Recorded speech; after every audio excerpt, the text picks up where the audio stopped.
तो भैया अखिलेश यादव कह रहे हैं संसद से निकलते वक्त कि हमारे सांसदों को थाने में बैठा रखा है, छात्रों पर लाठियाँ बरसाई जा रही हैं। ठीक है। और ये सरकार है कि अहंकार है सरकार का, विश्व गुरु बनने की कगार पे हो आप, और आप कुछ जवाबदेही नहीं है आपकी, कोई जिम्मेदारी नहीं लेना चाहते, आप अपने मंत्री नहीं हटा पा रहे हैं। तो मैं अखिलेश यादव जी से पूछना चाहता हूँ कि आप मुझे एक बात बताओ, आपके फादर ने हिंदुओं पे गोली गोली चलवाई थी, उनने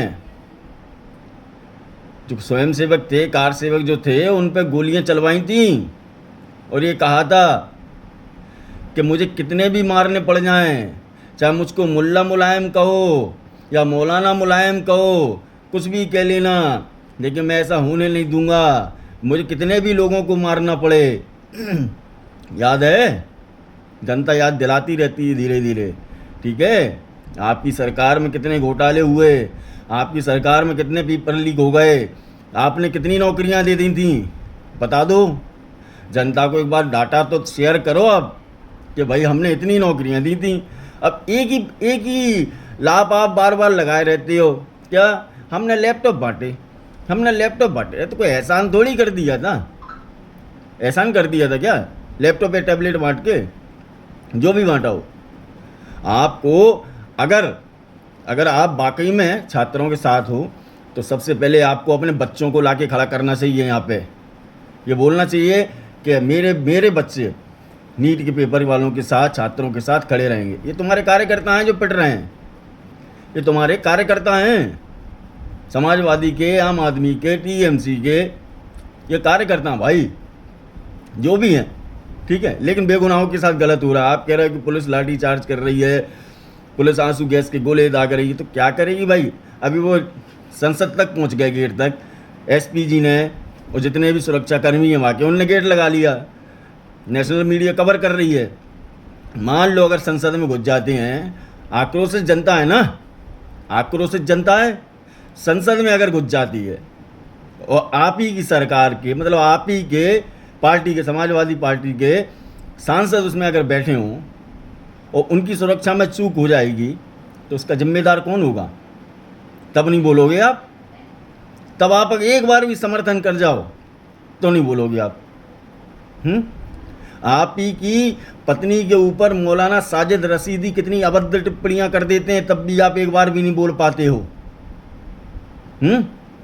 और दूसरी चीज सुनो दोस्तों, अभिजीत दिपके ने अपनी जो भूख हड़ताल थी वो तोड़ दी है।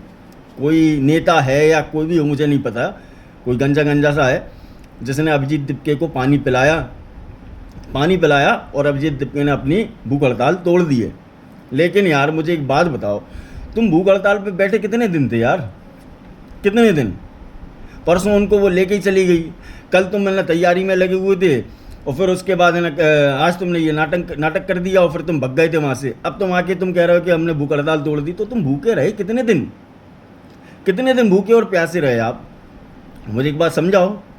आतंकवादी की विचारधारा को समर्थन करने वाले लोग, ये विजेता दैया क्या कह रही है जनता, कि जिस दिन ये बंद होगा, जिस दिन ये धरना प्रदर्शन बंद होगा और ये जंतर मंतर से बाहर निकलेंगे, मैं नहीं कह रहा, वहीं के हमारे जाट भाई, गुर्जर भाई, हिंदू भाई, वो यही कह रहे हैं कि जिस दिन ये बाहर निकल गया विजेता दैया यहाँ से, इसमें शक्कर मिलाएंगे और घोल के दही लस्सी बना के पी जाएंगे।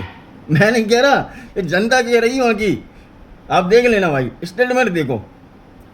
आप तो सोचो ना कि यार तुमने कितना, मतलब कितनी बदतमीजी, कितनी अभद्र टिप्पणियाँ करी तुमने। हमारे जो संत हैं हमारे, क्या नाम है, प्रेमानंद जी महाराज, बड़े बड़े खिलाड़ी, विराट कोहली जैसे लोग उनके दर्शन करके आते हैं।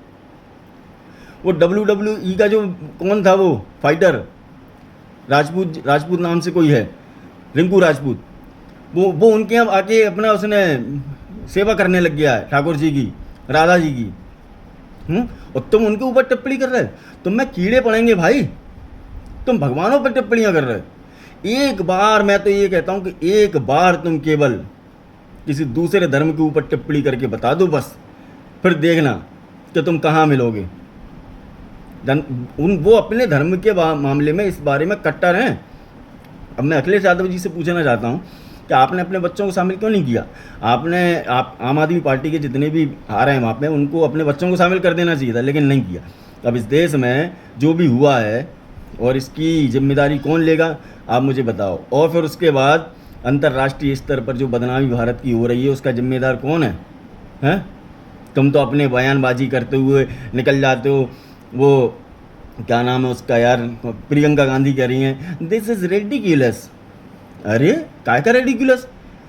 कोई अगर दंगा भड़काएगा तो करेगा नहीं। तुम्हारी दादी ने तो वो जो गो क्या नाम थे उनका यार, गोरक्षक जो थे, गौ सेवक जो आए थे, है ना, संसद के सामने, कितने लोगों को मरवा दिए थे तुम्हारी दादी ने, इंदिरा गांधी ने। बताओ कितने लोगों को? हाँ, ऐसा नहीं है दोस्तों, इंदिरा गांधी नहीं, राजीव गांधी शायद, हाँ राजीव गांधी थे शायद, हाँ ध्यान नहीं है मुझे इतना। लेकिन मैं ये पूछना चाहता हूँ कि आपने, कांग्रेस की पार्टी ने अभी जो छात्रों ने प्रदर्शन किया था कर्नाटक में, उनके ऊपर पानी से हमला किया गया, उनको पीटा गया, पंजाब में पीटा गया, तब कोई जनता क्यों नहीं बोली? तब अखिलेश यादव क्यों नहीं बोले?